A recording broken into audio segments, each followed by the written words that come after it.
أبصالية واطس للقديسة دميانة عربي.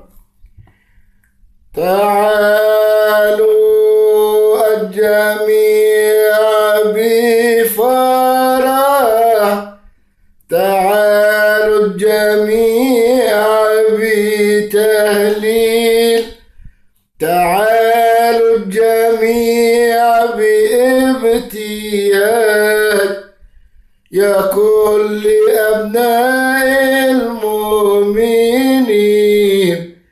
كل المدن وكل القرى والكور القريبة لنا، اجتمعوا في البيعة وسبحوا للملك المسيح. يا جنس المسيحيين،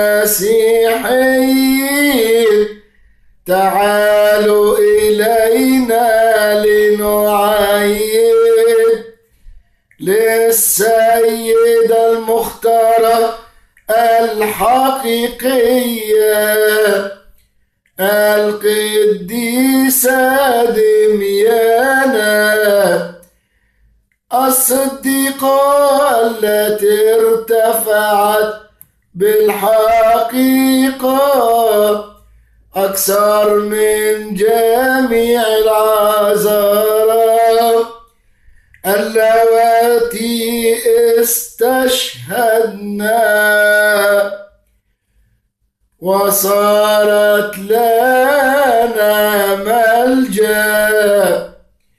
هذه التي منذ صغرها اختارها المسيح، وأبغضت العالم كله وأحبت البتولية.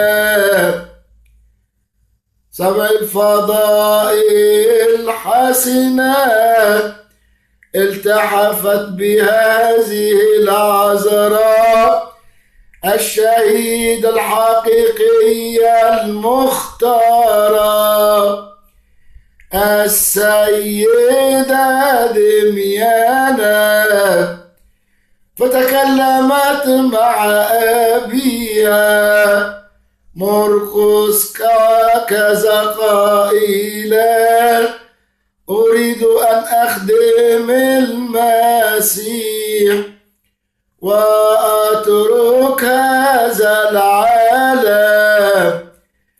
فتهلل أبوها مرقس وفرح بهذا الكلام، وبنى لها قصرا تعبد المسيح فيه.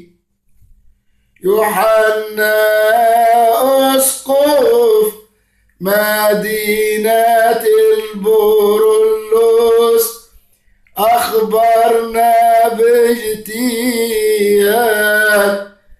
بكرامة هذه العذراء قائلا: قد ابتهجت لما وجدت الجهاد الحسن الذي للشهيدة المختارة القديسة دميانة. شعب المؤمنين ابتهجوا لما سمعوا وكرموا هذه العذراء السيدة دميانة. 40 عذراء القديسات كنا معها في القصر يعبدن الملك المسيح في النهار والليل. عرائس المسيح العذراء الصغيرة الحكيمات أخذنا الشهادة مع القديسة دميانا.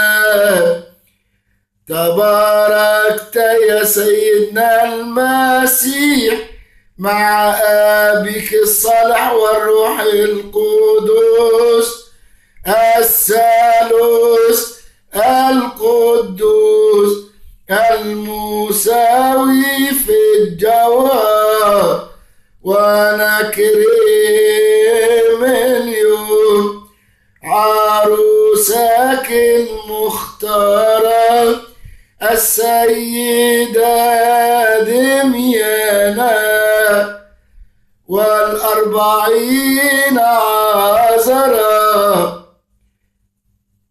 جهادها عظيم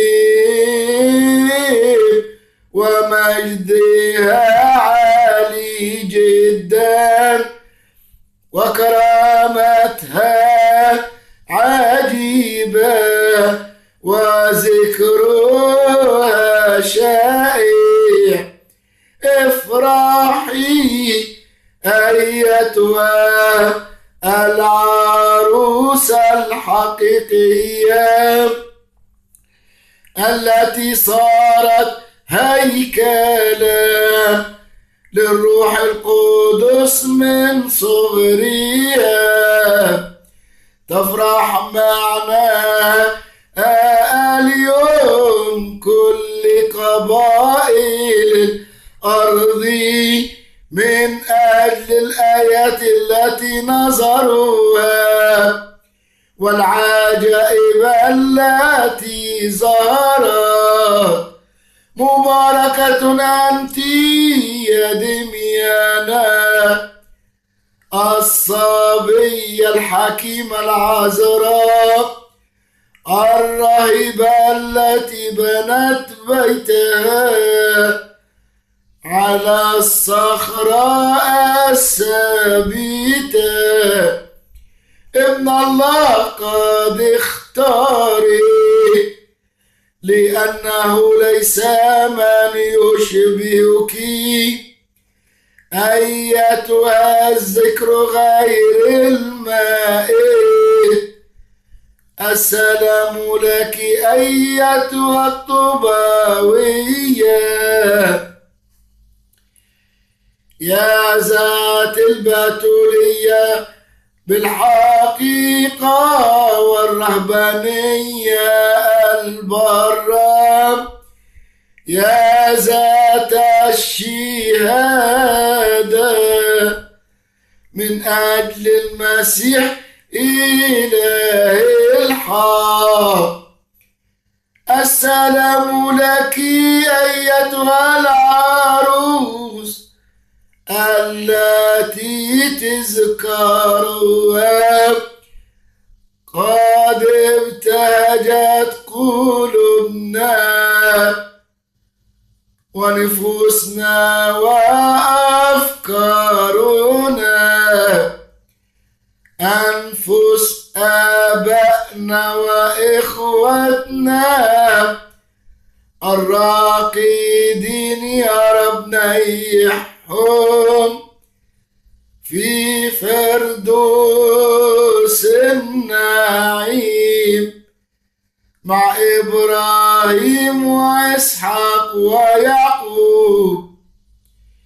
يا الذي أحب جنسنا وأسلم ذاته عنا، نجينا من التجارب وخلصنا من أعدائنا.